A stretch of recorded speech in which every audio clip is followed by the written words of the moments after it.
და უთხრა მათ: ჭეშმარიტად გეუბნებით თქვენ, არიან აქ ზოგიერთნი, ვინც არ იგემებს სიკვდილს, ვიდრე არ იხილავს ღვთის სასუფეველს ძალით მოსულს.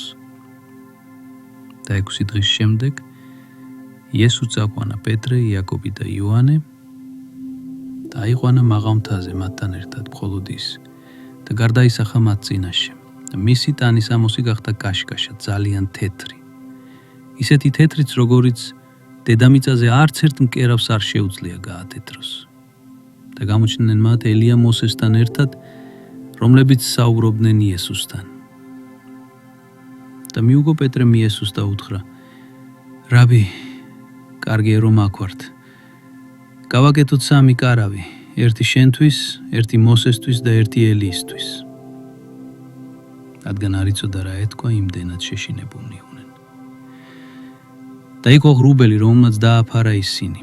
და იყო ხმა ღრუბლიდან, რომელიც ამბობდა: ეს არის ჩემი ძე საყვარელი, მას უსმინეთ. და უცბად, როცა მიმოიხედეს, აღარავინ დაინახეს მათთან, გარდა იესოსა.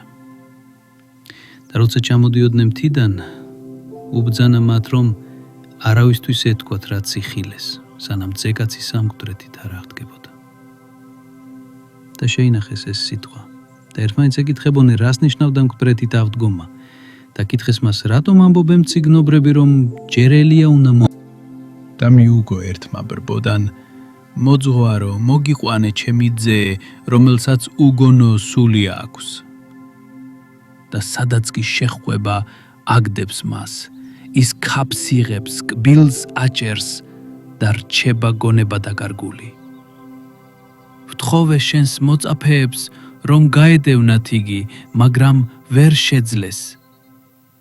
ხოლო მან მიუგო და უთხრა: ო, ურწმუნო თაობა, რამდენ ხანს უნდა ვიყო თქვენთან, რამდენ ხანს უნდა გითმინოთ, მომგვარეთ იგი ჩემთან. და მიუყვანეს იგი. როცა სული დაინახა იესო, მაშინვე შეარყია იგი. ბავშვი დაეცა მიწაზე და ტრიალებდა ქაფმომდგარი.